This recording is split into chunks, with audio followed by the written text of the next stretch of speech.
바다 위를 걷다라는 인쇄물이 있습니다. 이 책에는 우리나라에서 조수간만의 차이로 바닷물이 빠져서 일시적으로 육지가 드러나는 지역들이 소개되어 있습니다. 가장 유명한 곳이 진도 앞바다이죠. 그뿐만 아니라 인천 실미도라든지 옹진의 소야도라든지 화성의 제부도에도 이런 현상들이 나타난다고 합니다. 저도 교회 성도님들을 모시고 제부도에 가서 이런 장관을 경험한 적이 있습니다. 그때 마침 제부도로 들어가는 도로에 밀물이 밀려 들어오는 중이었습니다. 저희 차량은 제부도로 들어가는 길이 닫히기 전에 마지막으로 들어가게 되었거든요. 그렇기 때문에 제부도로 들어가는 도로 주변으로 바닷물이 거의 들어차고 있었습니다.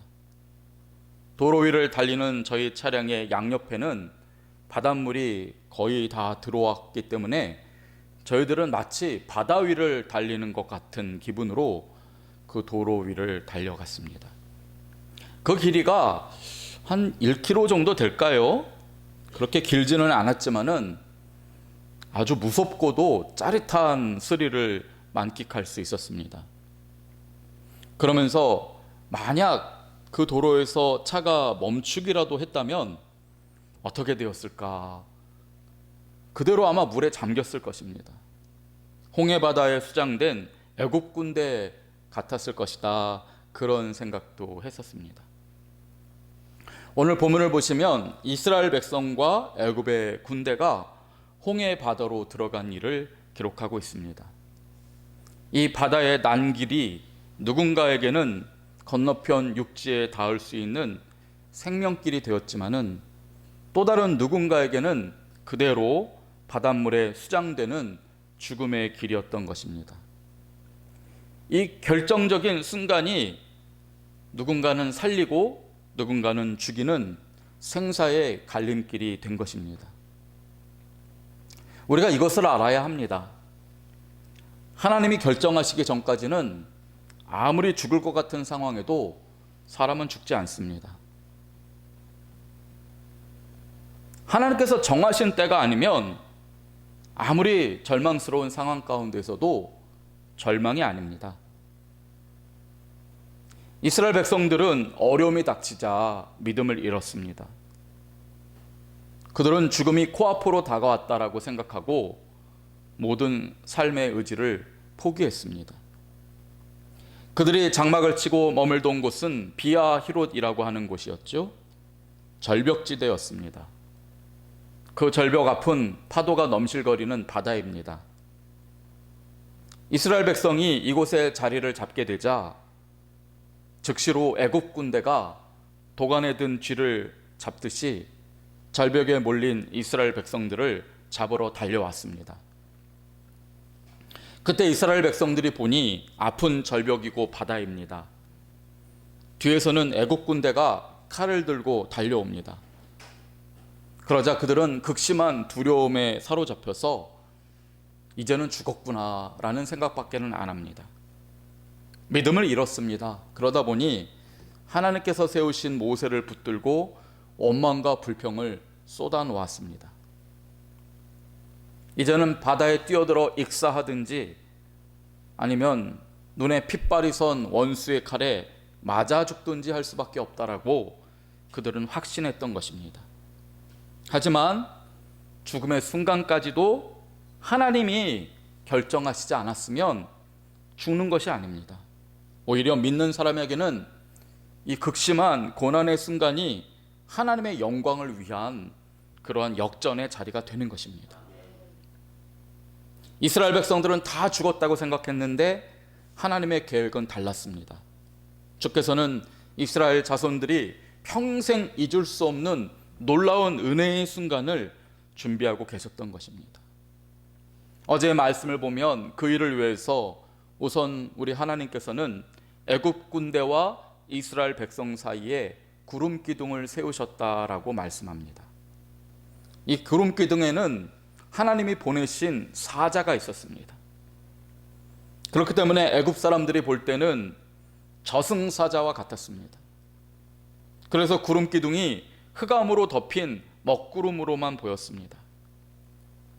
그 먹구름 속에 갇힌 애굽 군대와 애굽 사람들은 극심한 공포와 혼란 중에 바로 코앞에 있는 이스라엘 자손들에게 손끝 하나 건드리지 못합니다. 똑같은 구름 기둥이지만 이스라엘 백성들이 볼 때는 전혀 달랐습니다. 출애굽기 14장 20절을 보시면 이쪽에는 밤이 밝음으로 라는 말씀이 나옵니다. 이스라엘 백성을 향한 구름 기둥에는 밤을 환하게 밝히는 빛이 있었다는 것입니다. 그렇기 때문에 애굽 사람들에게는 저승사자처럼 보였던 이 구름 기둥이 이스라엘 백성들에게는 절망 대신 희망을 보여주는 환한 뭉게구름이었고, 이 구름 가운데 계신 하나님의 소망을 보고 이스라엘 백성들은 용기를 얻게 됩니다. 주님께서는 그 다음에 모세를 통해 바다 위로 손을 내밀게 하셨습니다. 모세가 바다 위로 손을 내미는 동안 놀라운 일이 벌어집니다. 우선 하나님께서는 큰 동풍을 불게 하셔서 바닷물이 갈라지게 하십니다. 이스라엘 백성이 있는 비아히롯의 맞은편에는 육지가 있는데 그 육지의 이름은 바알스본입니다. 비아히롯과 바알스본의 사이에 바다가 있는데요, 그 거리가 한 16km 정도 됩니다. 그 바다가 순식간에 거대한 동풍을 맞고 갈라지게 된 것입니다. 거대한 바람이 정확하게 이 바다 가운데를 파고드니 바다는 순식간에 갈라지게 되었습니다. 하지만 이 바닷길을 이스라엘 백성들이 걸어가기 위해서는 또 하룻밤이라는 시간이 필요했습니다. 왜 그렇습니까? 거대한 바람으로 바다에 길을 내는 것은 순식간이지만 그 길을 사람이 곧바로 걸어갈 수는 없기 때문입니다. 이 바닷길에는 미끄러운 해조류나 이끼가 있었을 것이고 각종 장애물들이 놓여 있었을 것입니다. 그렇기 때문에 주님께서는 당신의 사랑하는 백성들이 이 길을 안전하게 걸을 수 있도록 이 길이 마를 때까지 건조하고 따뜻한 바람을 또 계속 보내신 것입니다. 모세가 손을 들어 하나님 앞에 기도하며 그 바다를 가리키는 하룻밤 동안 축축하고 미끄러워서 넘어질 이 길이 사람이 능히 걸어 다닐 수 있는 마른 땅이 된 것입니다. 어제까지 이 바다는 이스라엘 자손들에게 죽음을 생각하게 하는 어둠의 바다, 절망의 바다였습니다. 하지만 우리 하나님은 이 죽음의 바다에 생명의 길을 놓으셨습니다. 장정은 물론이고 어린이와 노인까지, 심지어 다리 다친 사람과 환자들까지 무사히 건너갈 수 있도록 마른 땅이 되게 하신 것입니다. 성도 여러분, 하나님은 이런 분이십니다. 우리가 인생 가운데서 어떤 것도 절망할 필요가 없는 것은 주님의 때가 아니라면 아무리 절망스러운 상황이라도 그것은 주님의 능력을 드러내는 기회만 될 뿐이기 때문입니다. 그것을 믿는다면 우리가 가지고 있는 수많은 어려움 때문에 절망하고 두려워할 필요가 없습니다. 오히려 하나님 앞에 그것을 맡길 때에 주께서는 그 어둠과 절망 위의 길에 생명의 길을 놓아주실 것이고 놀라운 기적을 베풀어 주실 것입니다. 그 놀라운 일을 본문 22절은 다음과 같이 기록합니다. 이스라엘 자손이 바다 가운데를 육지로 걸어가고 물은 그들의 좌우에 벽이 되니, 바다를 육지처럼 걸어갔다 성경은 말씀합니다. 그것도 작은 마치 300만 명이나 되는 사람들이었습니다. 16km나 되는 바다에 난 생명길을 그들이 걸어가는 동안 아무도 다치지도 않고 아무도 죽지 않았습니다. 오히려 바닷물은 그들의 좌우에 벽이 될 뿐 한 방울도 이스라엘 자손들을 위해 쏟아지지 않았다는 것입니다. 이 장면을 생각해 보면 얼마나 이스라엘 백성들이 놀랍고 또 경이에 가득 차서 이 길을 걸어갔을지 충분히 짐작이 됩니다. 아쿠아리움에 가보셨습니까? 가보신 분은 보셨겠지만은 온갖 바다 물고기들이 헤엄치는 거대한 수족관이 있습니다. 그 물의 벽을 사이에 두고 우리가 구경을 해보면 어떻습니까? 그까지 수족관은 길어봤자 10여 미터밖에 되지 않는데도 그 벽을 사이에 두고 바다를 구경하니 얼마나 재미가 있습니까? 그런데 이스라엘 백성들이 어떤 길을 걸었다는 것입니까? 좌우에 거대한 바다가 벽을 이루고 있습니다. 그 길이 자그마치 16km입니다. 걸어가는 동안 바다에 온갖 물고기들이 헤엄치는 것을 보았을 것입니다. 고래와 상어가 그 벽에 나타났고 거북이와 돌고래를 보기도 했을 것입니다. 이스라엘 백성들은 주님께서 마련하신 이 생명길을 힘들게 걸어간 것이 아닙니다. 경의에 가득 차서 감격 속에서 이 믿음의 길을 걸어가고 생명을 얻은 것입니다. 중요한 것은 이것입니다. 하나님께서 역사하시면 아무리 죽음과 같은 고난의 길이라도 그 길이 은혜의 길이 되는 것입니다. 생명의 길이 되는 것입니다. 어제도 말씀드렸듯이 이 길은 믿음의 길이었기 때문에 영적인 의미에서 세례를 받는 것과 같습니다. 분명히 이스라엘 백성들은 죽음의 사이에 놓아져 있는 이 길을 통해서 육신의 모든 것들이 사실 죽는 것이었습니다. 지난날 어려움 속에서 대뜸 원망부터 하고 두려움에 빠졌던 그 옛자를 가졌던 이스라엘 백성들이 새롭게 놓여진 산길을 통해서 걸어가는 동안에 그들은 절절히 깨닫게 되었을 것입니다. 죽음의 순간처럼 보였던 이것이 하나님의 생명의 길이었구나. 우리가 앞으로도 여러 가지 어려움을 만나게 될 것이지만은 미리부터 원망하고 불평함으로써 죄를 져서는 안 되겠구나. 죽음의 길이 하나님 앞에서는 생명의 기회가 되는구나. 이것을 이스라엘 백성들이 깨닫고 달라졌어야 하는 것입니다.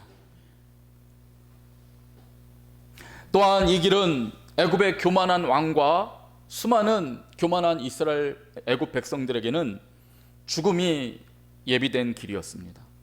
본문 23절을 보면 성경은 다음과 같이 말씀합니다. 애굽 사람들과 바로의 말들, 병거들과 그 마병들이 다 그들의 뒤를 추격하여 바다 가운데로 들어오는지라 말합니다. 자신들이 노예로 부리던 이스라엘 자손들이 바다의 난길로 도망치는 것을 본 이 교만한 자들은 그까짓 이 하찮은 노예들이 가는 길을 왜 못 가겠느냐 교만하여서 그 바닷길로 뛰어들었습니다. 하지만 여기에는 하나님의 계획이 있었습니다. 그 모든 교만한 자들 10번의 재앙을 맞이하고도 그 뒤로도 어떡하든지 이스라엘 자손들을 사로잡으려고 했던 이 교만한 자들이 마지막 때에 가라지와 알곡이 구별되듯이 모두 다 바다로 뛰어든 것입니다. 한 사람도 남지 않고 그 악한 자들이 바다에 뛰어들게 되자 그 순간 바다는 그 벽이 허물어지고 하나도 남김없이 수장이 된 것입니다. 누군가에게는 생명의 길이었지만은 악한 자, 교만한 자, 하나님의 뜻을 따라 살지 않는 자들에게는 순식간에 이른 심판의 길이 되고야 만 것입니다. 성도 여러분, 이스라엘 백성이 걸어갔던 이 믿음의 길이 오늘 저와 여러분이 걸어가야 할 믿음의 길인 줄을 믿습니다. 절망처럼 보이지만 믿음을 따라 주님을 의지하면 그 길은 생명의 길이 될 것이고 승리하는 길이 될 것입니다. 그러나 여전히 두려워하고 절망과 고난 속에서 세상을 의지하고 내 계획을 의지하고 내 경험을 의지하게 된다면 그 길은 생명길도 아니고 애굽 백성들이 겪었던 것 같은 실패의 길, 죽음의 길이 될 것입니다. 선택은 우리에게 달려 있습니다. 오늘이라는 하루의 시간 동안 수많은 절망과 두려움의 순간들을 마귀는 우리에게 내밀 것입니다. 그때마다 우리가 두려워하느냐, 절망하느냐, 아니면 그 두려움의 순간을 넘어 주께서 예비하신 더 큰 은혜를 소망하느냐, 그것은 저와 여러분에게 달린 것입니다. 아무쪼록 바른 믿음을 선택하시기 바랍니다. 그래서 죽음과 같은 고난의 길이 하나님이 함께 하시는 생명길이 되기를 간절히 바랍니다. 나이가 들면서 몸에 이상 신호가 찾아오기도 하고 또 물가가 치솟는 상황에서 경제적 압박이 찾아오기도 합니다. 우리만 겪는 어려움이 아니라 오늘 전 세계가 이 어려움들을 겪고 있습니다. 그뿐입니까? 우리에게는 이렇게 눈에 보이는 원인을 아는 어려움만 있는 것이 아닙니다. 원인을 알 수 없는 수시로 찾아오는 불안감과 두려움도 있습니다. 시편 91편을 보면 온 세상 사람들이 이렇게 날마다 겪어야 하는 유형무용의 어려움을 표현하기를 밤에 찾아오는 공포와 낮에 날아드는 화살과 어두울 때 퍼지는 전염병과 밝을 때 닥쳐오는 재앙이라고 말합니다. 그렇습니다. 이 세상을 살아가는 동안에 우리의 인생에는 늘 이와 같은 어려움이 있다는 것입니다. 눈에 보이지 않는 공포가 밤에 찾아옵니다. 내가 인생 헛산 것은 아닐까 하는 그런 안타까움이 문득문득 우리를 찾아옵니다. 낮에는 눈에 보이는 어려움이 있습니다. 낮에 날아드는 화살이 있습니다. 오늘날 같이 코로나 때문에 또는 여러 가지 전염병 때문에 어려움을 겪기도 합니다. 밝을 때 닥쳐오는 재앙이 있습니다. 그 때문에 1000명이 왼쪽에서 10,000명이 너의 오른쪽에서 엎어진다라고 시편 91편은 그렇게 폭로합니다. 하지만 시편 91편을 보시면 하나님의 백성인 저와 여러분은 두려워하지 않는다 선언합니다. 왜 그렇습니까? 지존자의 은밀한 곳에 거주하며 전능자의 그늘 아래에 사는 자여, 나는 여호와를 향하여 말하기를 그는 나의 피난처요 나의 요새요 내가 의뢰하는 하나님이라 하리니 그가 너를 사냥꾼의 올무에서와 심한 전염병에서 건지실 것이미로다. 아멘. 그렇습니다. 성도 여러분, 하나님이 우리와 함께 하십니다. 세상은 수많은 어려움 가운데 10,000명이 쓰러지고 1,000명이 엎어지는 그런 어려움을 겪고 있지만은 믿음은 그 모든 것들을 뛰어넘는 줄을 믿습니다. 하나님을 붙드시기 바랍니다. 그래서 세상이 이 어려움 가운데도 우리가 쓰러지지 아니하고 오히려 생명의 길을 걷는 것을 통하여 주께로 돌아오는 승리자가 되시기를 주님의 이름으로 축원드립니다. 아멘. 기도하겠습니다. 하나님, 밤에 찾아오는 공포와 낮에 날아드는 화살과 어두울 때 퍼지는 전염병과 밝을 때 닥쳐오는 재앙들이 온 세상에 가득하고 있습니다. 그래서 1,000명이 왼쪽에서 10,000명이 오른쪽에서 엎드러지고 쓰러지고 있습니다. 하지만 우리가 주님의 백성인 줄을 믿습니다. 하나님을 붙들 수 있고 하나님의 은혜가 우리와 함께 있으니 아버지, 우리가 기필코 이 어려움을 딛고 이기게 될 줄을 믿습니다. 죽음의 바다 위로 난 생명길을 걸어가게 될 줄을 믿습니다. 하나님이 이 믿음을 지켜주시고 오늘 하루로 바른 선택을 하게 하여 주시고 주님 앞에 승리의 영광을 올려드리게 하여 주옵소서. 감사드리며 예수님 이름으로 기도드립니다. 아멘.